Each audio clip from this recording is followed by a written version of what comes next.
Olá, estamos começando a segunda aula sobre o prólogo de João, que vai do capítulo 1, versículo 1 ao versículo 18. E vamos começar hoje, finalmente, com a tradução do texto. Ok? Então, vejam, eu estou eh, compartilhando a tela de outro dispositivo pela primeira vez, espero que hoje dê tudo certo. E eu gostaria que, então, qualquer problema de visualização, vocês avisem imediatamente. Nós ontem falamos que é muito provável que que o Evangelho de João seja de muitas mãos ao longo do tempo, né? Ao longo dos 60 anos após o acontecimento dos fatos relatados. E isso pode ser visto no próprio, já no próprio prólogo, porque se vocês lerem o prólogo de João, vocês vão ver que existe basicamente duas coisas acontecendo, né? Uma dessas coisas é uma espécie de um tipo de hino primitivo, um hino cristão primitivo, né, que nós temos aqui e que nós temos aqui, né, e que nós temos eh, na sequência aqui. Ó, perdão, que ficou ligado, né?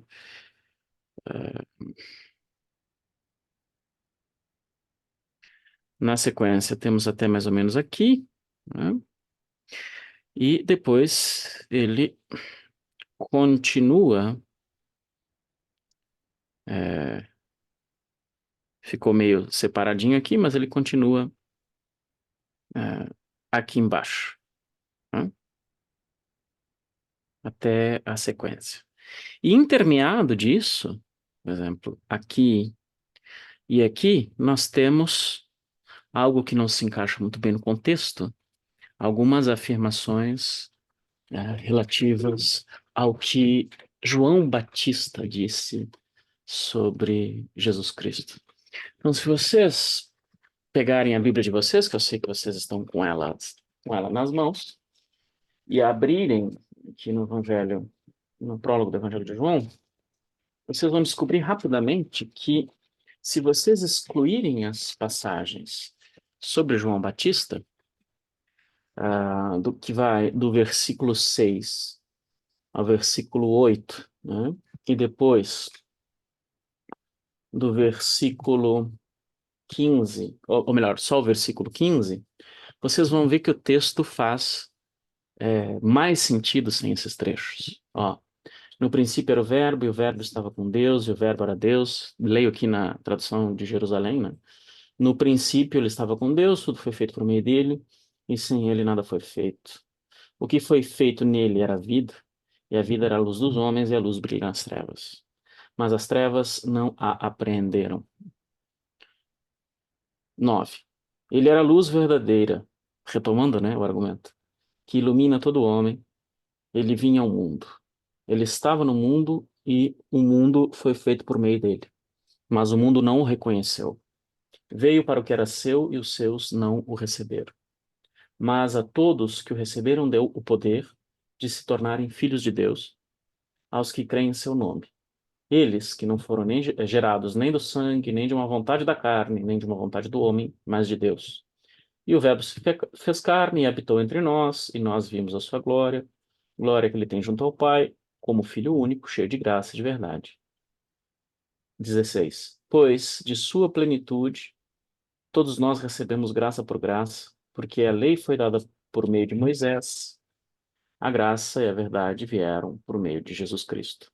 Ninguém jamais viu a Deus, o Filho unigênito, ou o Deus unigênito, dependendo de como for a tradução, que está no seio do Pai. Este o deu a conhecer. Então, uma tese aventada, né, é que essa parte toda do prólogo se trata, na verdade, de um hino cristão primitivo, que faz parte inicialmente, né, desse culto primordial, de Cristo. Esse hino talvez teria sido composto em aramaico e depois traduzido para o grego. Isso explica por que essa passagem ela não tem uma formatação em termos poéticos da língua grega, mas ela tem uma linguagem muito poética, né? Ou seja, embora a linguagem seja elevada e poética, ela não se encaixa com a maneira com que os gregos faziam poesia, por uma série de razões. Perdão, alguma coisa aconteceu aqui. Mas boa parte desses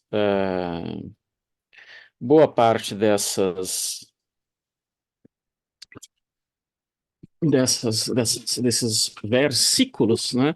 Eles são muito claramente, eles têm muito claramente uma linguagem poética. Agora, as passagens de João Batista sobre João Batista parecem, por outro lado, remeter a uma outra coisa. Que outra coisa seria essa? Há uma polêmica com os discípulos de João Batista que nós vemos que teria aflorado na época, né? Os discípulos de João Batista acabaram formando uma espécie de culto, digamos assim, gnóstico, e, e esse culto, né, os seguidores de João acabaram é, se opondo aos seguidores de Cristo à época. Então, o Evangelho de João, ele, no prólogo, ele que tem uma linguagem muito elevada, ele já faz referência a João Batista, de modo a diminuí-lo em relação a Jesus, mas ainda assim dar-lhe uma proeminência bastante grande. Vejam que João Batista teria batizado Jesus e, no imaginário, né, da época, você não é batizado senão por alguém que é espiritualmente superior a você. Se esse é o caso, então os cristãos estão com um problema, porque João Batista seria espiritualmente superior a Jesus Cristo. Então, no prólogo mesmo, são colocadas algumas palavras na boca do próprio João Batista, e dado um lugar de proeminência para ele abaixo de Jesus. Então, é o que nós vemos no versículo 6 a 8, né? Que surgiu um homem enviado de Deus, seu nome era João, ele veio como testemunha, para testemunhar sobre a luz, para que todos crescem por meio dele. Ele não era luz, mas veio para testemunhar acerca da luz. E depois, lá no 15, aqui, né, nós temos João testemunha, dá testemunho sobre ele, né, e clama, dizendo: Ele era aquele que eu disse, né, que vindo depois de mim, passou adiante de mim, porque era antes de mim, né? Essa, essa passagem aqui, ela é duplicada logo na sequência, se vocês virem na, em João 1, 29, 30, perdão, João 30. Ele diz, dele é que eu disse, né? Depois de mim vem um homem que passou adiante de mim, porque existia antes de mim. Isso é uma duplicata. Isso é um dos sinais de que esse texto ele não é, digamos assim, coeso em seus mínimos detalhes, porque não há necessidade de que de essa passagem seja repetida 15 versículos depois, né? Então, parece que o hino não, perdão, o prólogo teria algo como uma existência autônoma, né? Talvez para fins rituais, litúrgicos, etc. E colocar as as afirmações sobre João Batista aqui fariam sentido, né? Faria sentido, e isso estaria ligado a um contexto de polêmica dos seguidores de João Batista e dos seguidores de Jesus. Então, nós vamos começar a traduzir o texto agora, e veremos que existe uma interrupção no raciocínio, né? Eu gostaria, antes de mais nada, de fazer algumas observações sobre como esse texto está formatado. Ele está sem pontuação. Ele está sem pontuação porque eu pretendo fazer a pontuação enquanto a gente lê. Lembrem que na época em que isso foi escrito, pela primeira vez, não existiam sinais de pontuação, nem de separação entre palavras, nem nada disso. Então, isso é um desafio adicional quando nós estudamos textos gregos antigos, porque muitas vezes nós temos, inclusive, que reformatar e repontuar o texto para fazê-lo fazer sentido. Por sorte, esse não é o caso dos evangelhos, porque eles já foram mais do que analisados nesse tempo inteiro. Então, eles têm o texto mais ou menos estável, ou pelo menos bastante estável em linhas gerais. Então, vamos começar.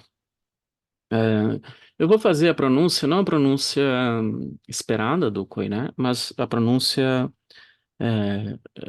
reconstituída, ok? A pronúncia clássica, apenas por uma questão de conforto pessoal. Então, temos aqui enarche en hologos, kai hologos en proston theon, kai theos en hologos. Aqui não aparece porque deu uma desformatadinha, mas tem um iota suscrito aqui, né? Um iota embaixo do eta. Ok? Então, isso aqui é a primeira parte que nós vamos analisar. Na verdade, o que nós temos aqui são três orações. Essas três orações são orações com o verbo ser, que está no passado, né? Então, era, que é o verbo ser, se escreve assim no passado, ok? Isso aqui é do verbo perdão, emi, né? O verbo emi. Então, isso aqui significa era. Agora, o sentido do verbo ser pode ser era, estava, né? Havia.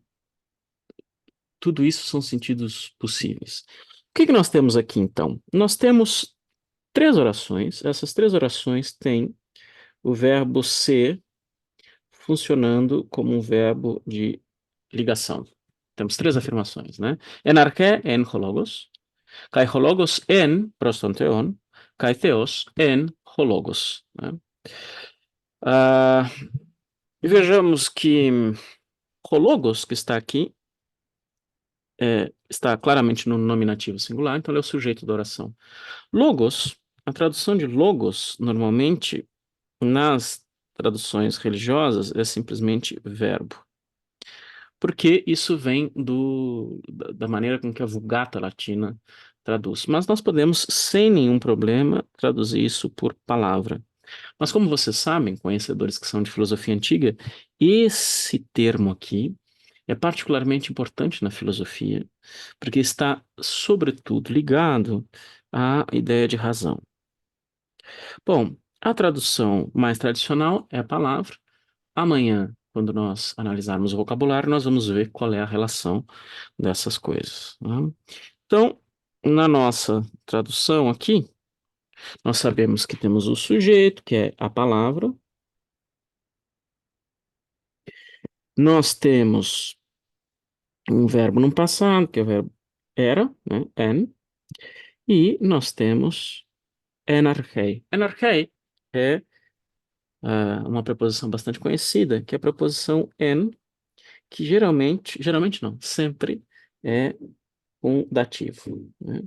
Arché é um substantivo feminino da primeira declinação e nós sabemos que o seu dativo é archei, né? Porque com eta e ota suscrito. Agora, arché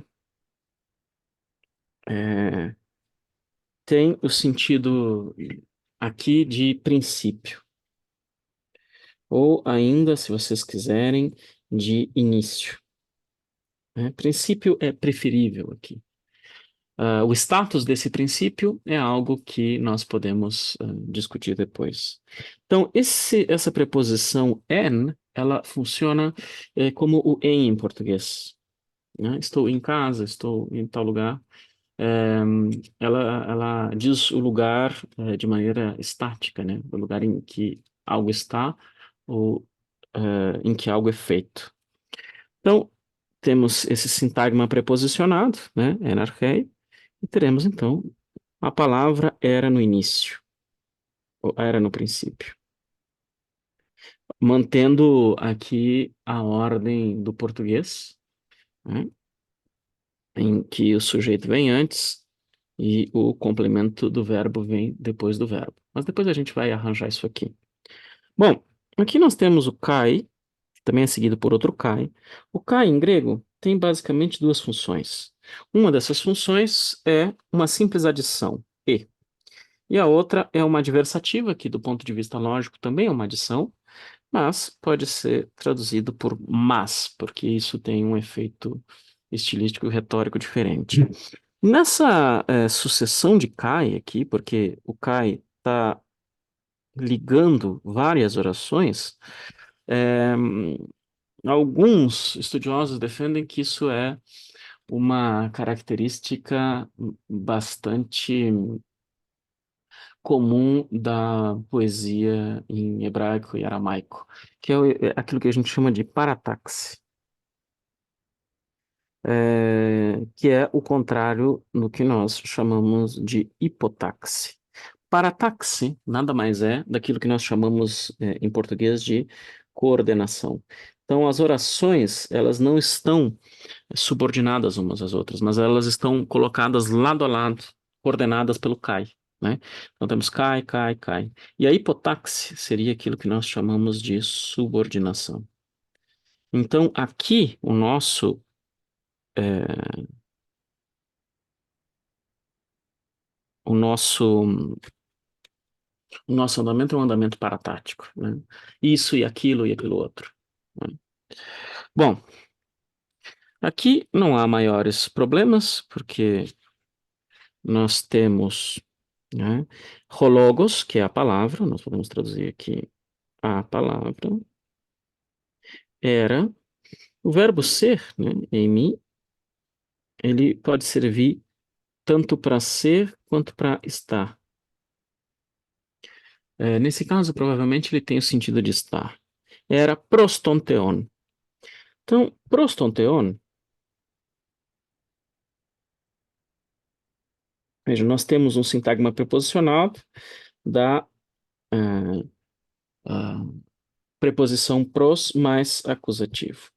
O caso acusativo, em geral, é utilizado como o ponto para o qual algo se desloca, né? Ou seja, nós temos o item aqui, e se algo se desloca em direção a isso, nós vamos colocar isso aqui no acusativo, né? E essa ir em direção a algo é a preposição pros. Essa é o sentido básico de pros mais acusativo. Da mesma forma que quando nós nos deslocamos para dentro de algo, nós também vamos usar o acusativo, que é o término da nossa, do nosso deslocamento, mas nós vamos usar o eis, né? Então, essas preposições aqui são chamadas de preposições dinâmicas no grego clássico, né? É a preposição que aponta a direção para onde eu estou indo. Entretanto, quando nós entramos no grego helenístico, ou se vocês quiserem, no grego koiné, ah, existe uma grande confusão dessas preposições, em que as preposições que são dinâmicas passam a ter um sentido não dinâmico, né? Então, o pros, que originalmente teria um sentido dinâmico, passa a ter um sentido estático, né? Então, quando eu digo algo como pros ton theon, o ton theon, que é Deus está no acusativo, não quer dizer que eu estou me deslocando em direção a Deus, mas que eu estou junto de. ou junto a Deus. Isso é mais ou menos como utilizar a preposição para, né? Que tem um sentido mais estático que é a que pros. Então, a palavra era, nesse sentido, junto a Deus. Vou botar em maiúsculo por escrúpulos. É, e aqui, por fim, nós temos kaiteos en hologos. Aqui é importante vocês lembrarem do seguinte. É claro, quando nós temos uma predicação, né, com o verbo ser, quando eu uso o verbo ser, para ligar, né, um sujeito com um predicativo que seja um adjetivo, o que acontece é que tanto o sujeito quanto o predicativo vão para o mesmo caso. Então, aqui eu vou ter algo no nominativo e aqui também eu vou ter algo no nominativo. Tá? Agora, se ambos estão no nominativo, o que que me permite saber o que que é o sujeito e o que que é o predicativo do sujeito, na medida em que o grego tem uma... A função sintática está ligada, sobretudo, ao caso e não à ordem das palavras. Bom, quando é esse o caso, é, nesse caso aqui não é substantivo com substantivo, né? O que é pior ainda. Substantivo mais substantivo. Ou seja, é uma questão de identificação. Então, os dois são substantivos, os dois estão nominativos, no nominativo. E qual é, então, o sujeito? O sujeito, em geral, será aquele acompanhado pelo artigo.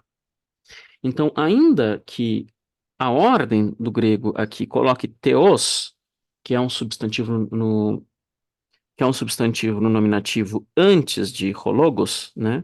O que na ordem direta seria algo como e Deus era a palavra, que é, se eu não me engano, vocês podem verificar aí como o Frederico Lourenço faz a tradução, só que em português isso não é viável, porque essa ordem sujeito, verbo, predicativo. Aliás, essa é a ordem do sujeito, verbo, predicativo em português. Então, isso tornaria Deus o sujeito da oração. Mas nós temos o artigo com logos aqui, não com Deus. Então, a única maneira, né, de entender essa passagem em português é e a palavra, aqui e a palavra era Deus, né? Que isso aqui traduz hologos, e hologos, ah, como está com o artigo, é o sujeito da oração, né? Com isso, conseguimos terminar o nosso primeiro versículo. Bom, agora temos essa outra oração, em que temos novamente uma predicação com o verbo en, aqui o sentido de estar, né? Hutos en archei proston theon. Vejam que hutos é aquilo que nós chamamos em grego de pronome demonstrativo. Só que ele também pode ser usado no sentido de um pronome de terceira pessoa. Então a gente pode simplesmente traduzir por ele, né? Claro que ele sempre remete a algo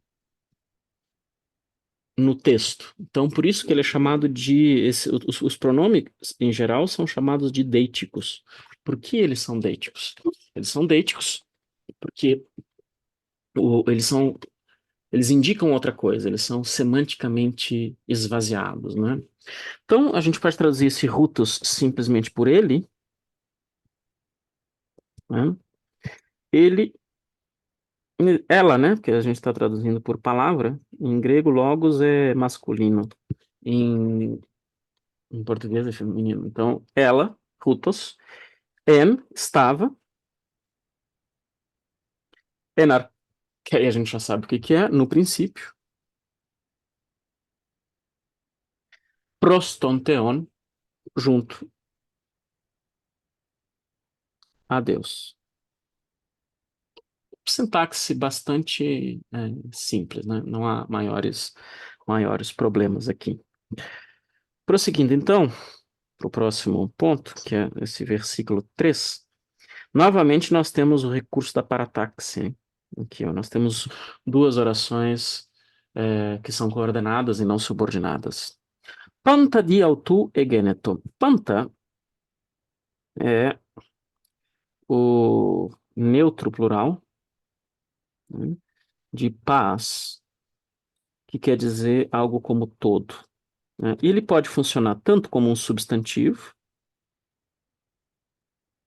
quanto como um adjetivo. Então, se eu digo algo como panthes, ops, ah, panthes anthropoi, né, o que eu tenho é todos os homens com pantes funcionando como um adjetivo, né? Agora, se eu digo simplesmente algo como pantes, eu entendo isso simplesmente como todos. No nosso caso aqui, nós temos um panta, que é um nominativo plural neutro, e pelo fato de ser um nominativo plural neutro, funciona como todas as coisas. E quer dizer, a gente pode traduzir também como tudo, simplesmente. Né? Simplesmente como tudo. Então, e esse panta, pelo fato de ser nominativo, poderia ser acusativo também, mas ele não é acusativo porque egeneto, né, é, está com ele, né? E egeneto é um verbo que está. É um verbo do auristo, né? O auristo é aquele passado perfectivo, né? Ou seja, a gente não entende como algo que acontecia, mas algo que aconteceu, né? E egeneto vem do verbo gignomai. Vejam que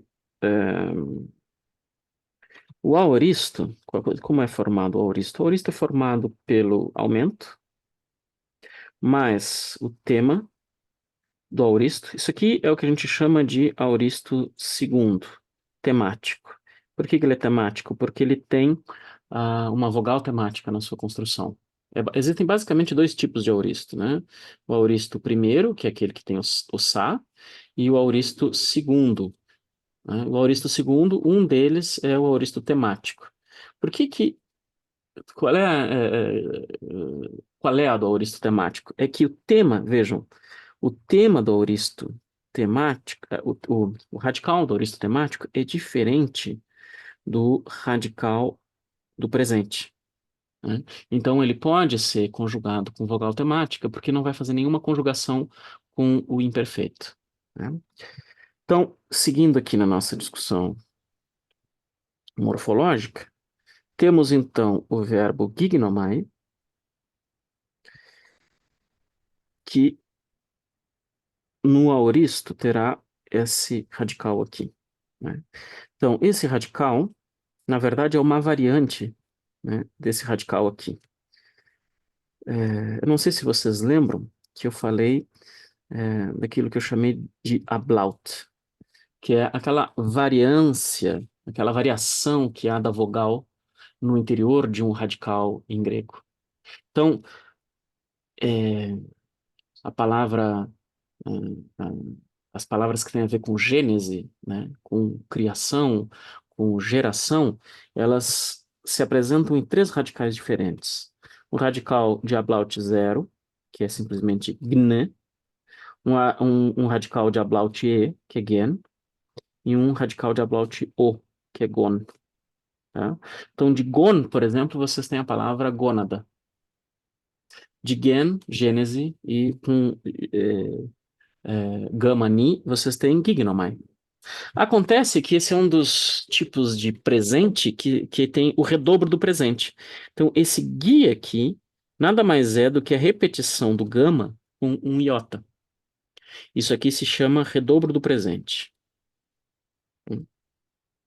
é presente. Esse redobro faz parte do tema, mas não do radical. O radical, então, selecionado para o auristo é esse aqui. Então, a fórmula do auristo, já que é um auristo temático,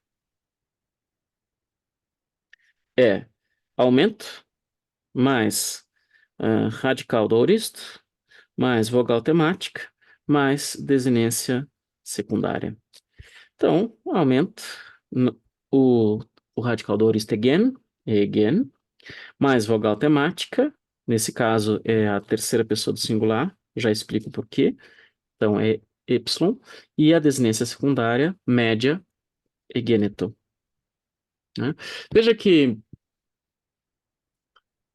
em João não há nenhuma diferença entre a voz média e a voz passiva do verbo gignomai.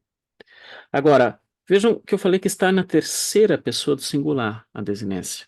Entretanto, panta é plural. Isso acontece porque normalmente quando o sujeito está no neutro plural, o, o, o verbo vai para o singular. Então, o verbo não vai para a terceira pessoa do singular. Para a terceira pessoa do plural, mas para a terceira pessoa do singular. A regra é essa.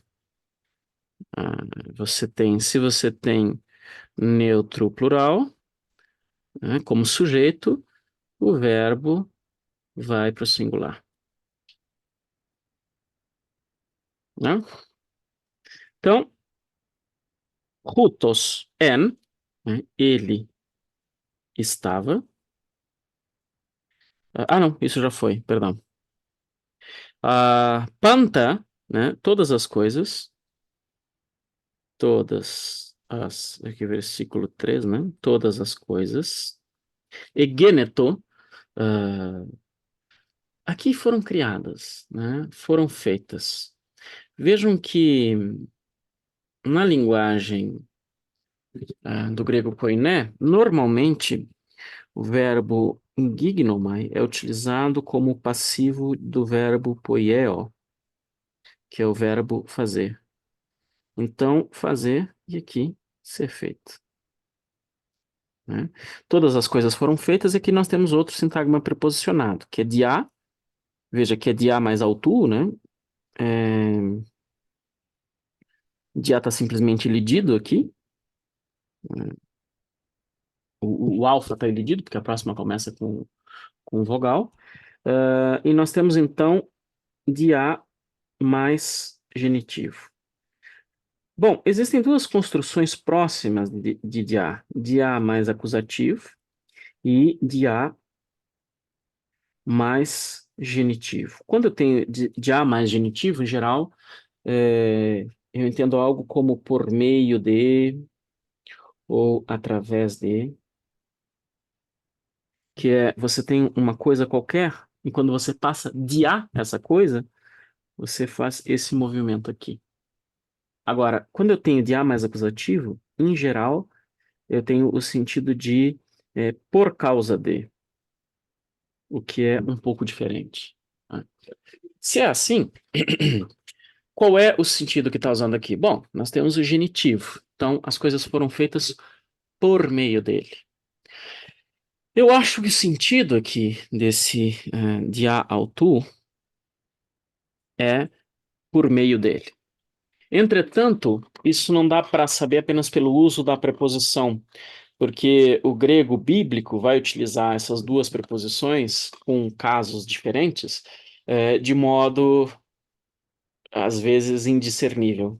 Então, tanto de a mais acusativo quanto de a mais genitivo pode significar algo como por causa de. Agora, eu acho que o que dirime a questão é que a, a referência imediata do texto de João aqui é Gênesis, né?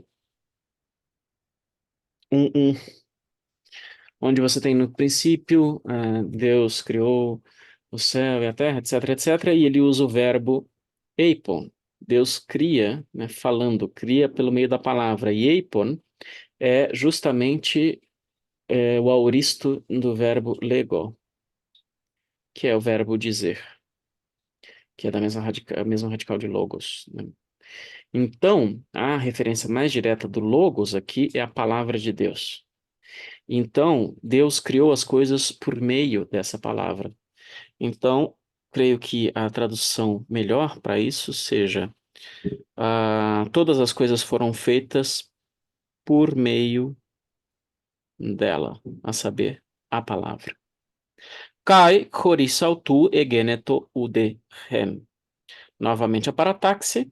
Choris aqui funciona como uma preposição, então é choris mais genitivo.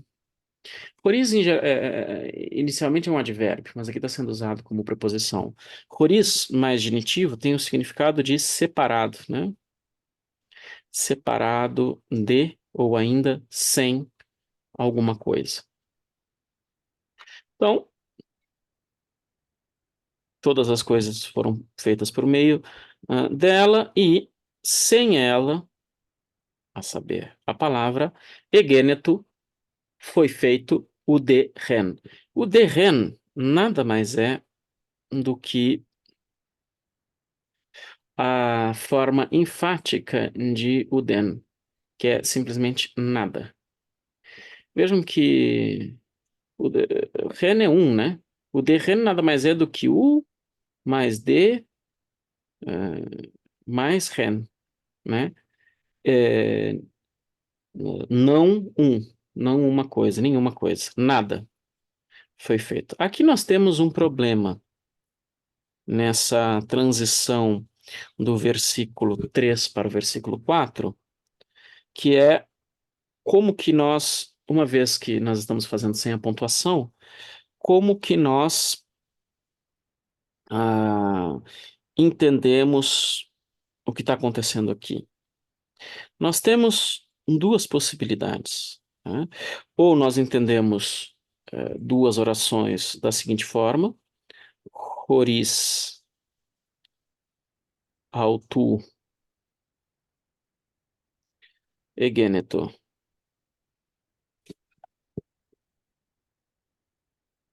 eh, udehen, que seria né, a primeira, e a segunda seria ho gegonen enautoi sdoe en. Nesse caso, nós temos aqui um relativo, né? O relativo normalmente remete a alguma coisa que foi dita antes, mas aqui nós temos um relativo sem antecedente,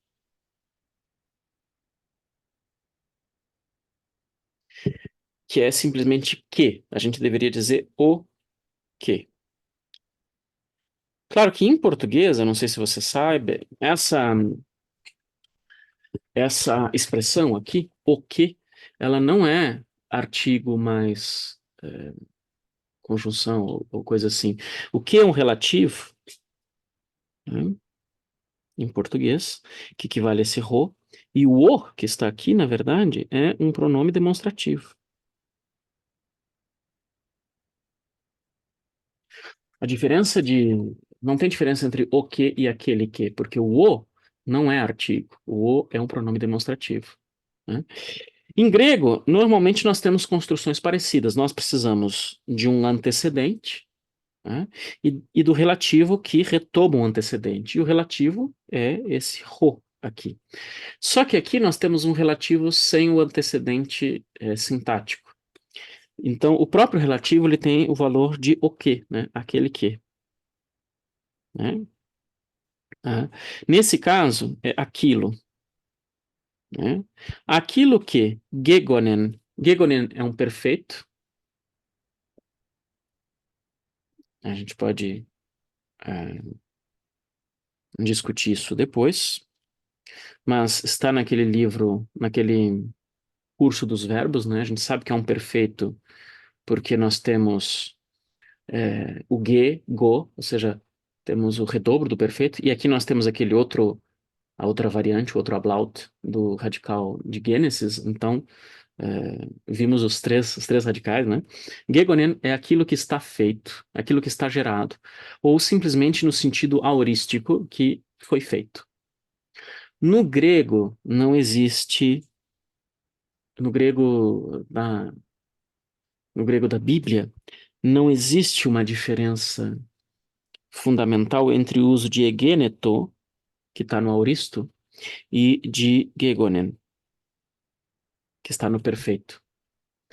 Porque muito normalmente eles utilizam o chamado perfeito aorístico.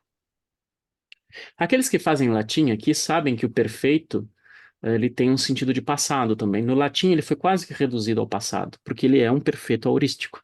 Ele não é um estado presente, mas uma ação no passado.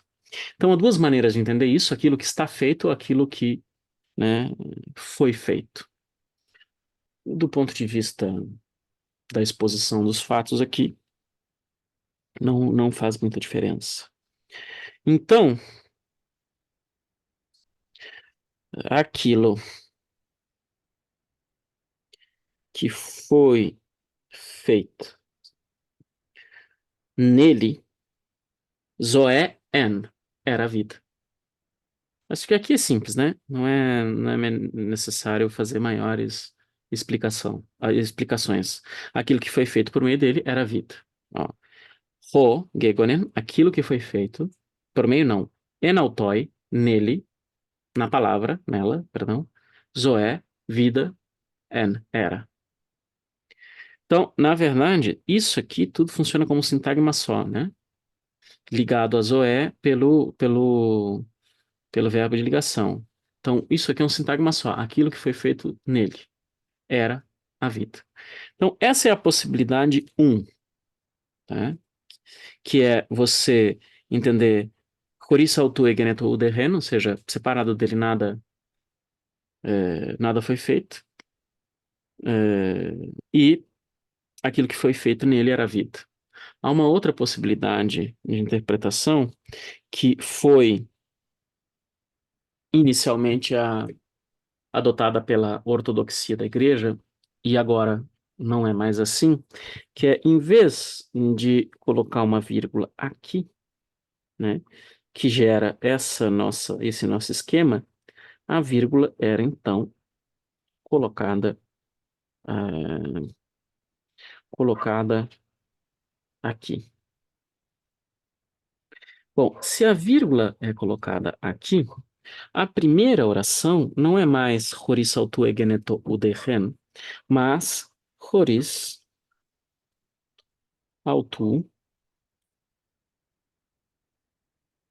egeneto udehen hogegonen,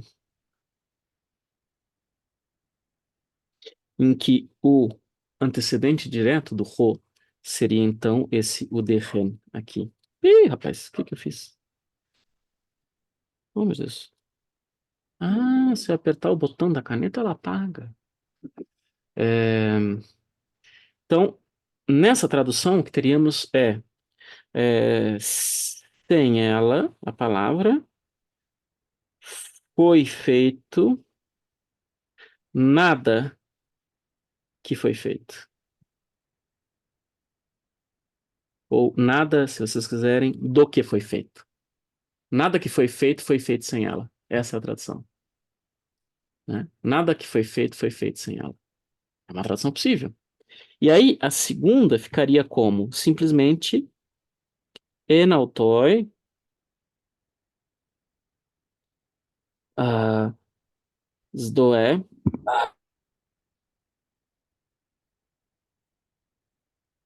enautoi, não, peraí. Sdoe en. Como é que eu mexo nessa? Hum, Enfim. Nele, né, nela, vida havia, ou era. E qual é a razão para isso? Bom, a adoção dessa segunda leitura, que hoje foi abandonada, é algo teológico, né? Depende da elaboração teológica feita depois. Bom, a ideia é mais ou menos assim. Jesus era também Deus, né? E Deus não é sujeito a mudança. Agora, se Deus não é sujeito a mudança, como é possível que algo seja feito nele? Então, como é possível que a vida tenha sido feita nele? Isso seria uma contradição com a própria natureza divina. Então, isso é resolvido pontuando ali, porque o Rogegon, então, deixa de ser o sujeito dessa oração, aquilo que foi feito nele era vida, e passa a ser ah, está junto do o derren da oração anterior, dizendo separado dele, nada do que foi feito foi feito. E isso bloqueia pelo menos uma passagem importante para a heresia ariana. E quando você diz que nele havia a vida, você não está dizendo que ele sofreu qualquer tipo de mudança, mas que a vida estava intrinsecamente nele. Hum? Continuando, então. ah, bom, o que separado dele nada foi feito, e o que foi feito nele era a vida. Né? Kai rezoe en tophos ton anthropon. E aqui é interessante, temos novamente a questão da parataxe, né? Kai, veja, Kai e Kai aqui. Então temos três afirmações. Rezoe en tophos ton anthropon, isso aqui não é problemático, rezoe é a vida, tophos da onde vem a palavra fósforo, né? Tophos é simplesmente a luz. E tonantropon é um genitivo plural ligado à luz, que é dos homens. Então, e a vida era a luz dos homens. Então não há problema nenhum. Hum, Tophos ente scotia faine. Tophos é o sujeito. Ente scotia. Scotia é treva, né? Na treva. Faine, brilha. Não há maiores problemas. E a luz brilha nas trevas. Cai, rescotia, e as trevas. Rescotia e a treva, né? Vamos deixar no singular. Vamos deixar no singular. Na treva. E a treva. Auto é, é o mesmo de autos, né? Só que aqui o autor é o neutro singular. ah, Neutro singular acusativo, porque ele funciona como o objeto de catelaben, né? Então, a treva não agarrou. Catalambano é difícil de entender. Agarrou, não a agarrou, a luz, né? Então, esse autor funciona como esse a aqui, que é acusativo, porque é objeto do catelaben. Antes de discutir um pouco mais esse parágrafo, eu gostaria de chamar atenção para o lambano, né? É difícil traduzir esse catelaben, porque pode ser agarrar, pode ser capturar, pode ser compreender. Então, todas essas traduções vocês vão encontrar na Bíblia, né? Que é o verbo catalambano, que é o verbo de catelaben, ehm,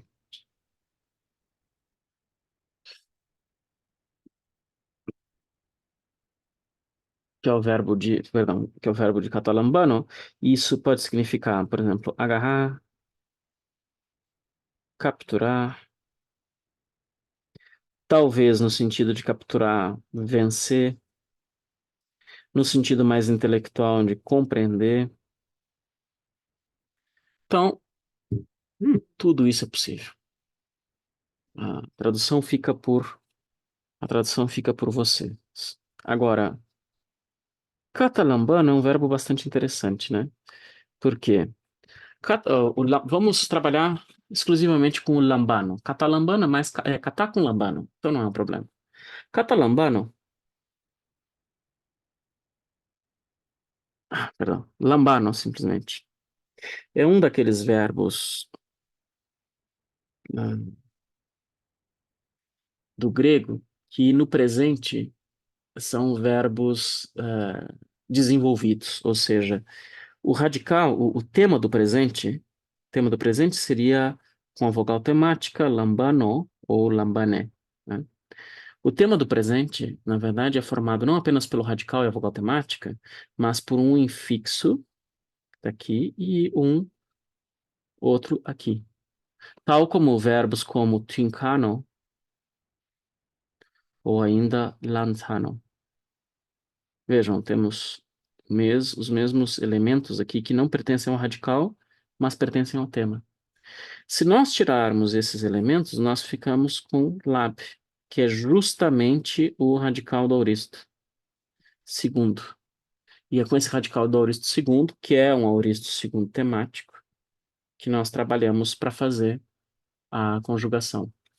Então, lembrando que o auristo é formado um, pelo aumento, mais o radical, mais a vogal, radical do auristo, né?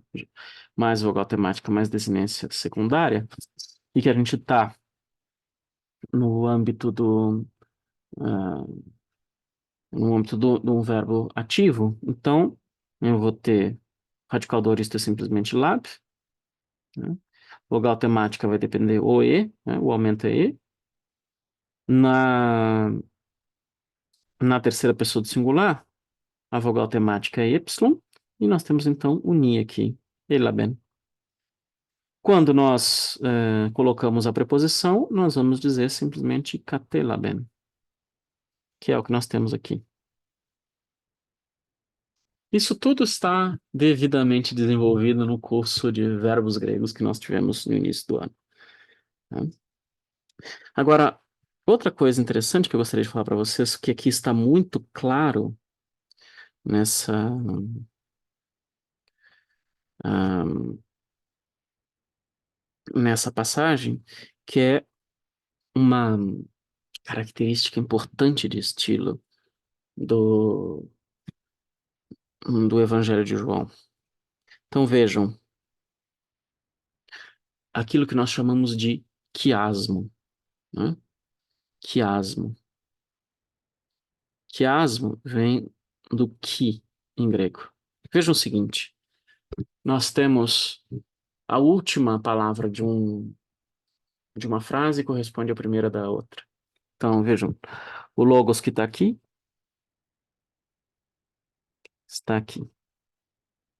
né? E está aqui. Agora,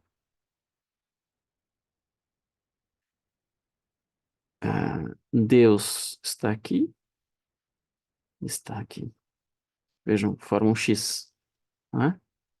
Ok? Ah,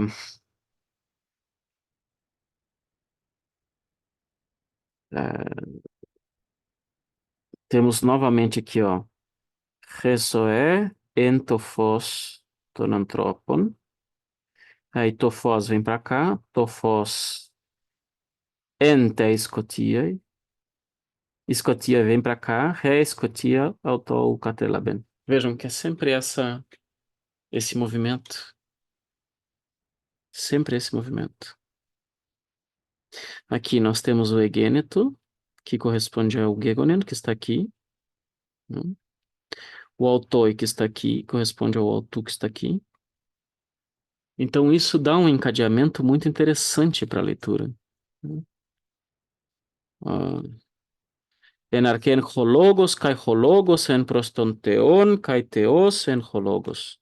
Hutos enenarchei prostonteon, panta di autu egeneto, kai choris autu, né? Egeneto do hen, hogegonen, en autoi zoe en, kai rezoe, zoe com zoe, to phos ton anthropon, kai to phos en te scotia e fane, scotia auto o catelaben. Então, isso tem cada vez níveis mais e mais complexos desses tipos de quiasmo no, no Evangelho de João. Bom, meus caros, por hoje é só. Agradeço muito a presença de todos e nos vemos amanhã às... Provavelmente amanhã terá de ser às 19h30, mas eu ainda vou confirmar. Uma boa noite a todos e até já.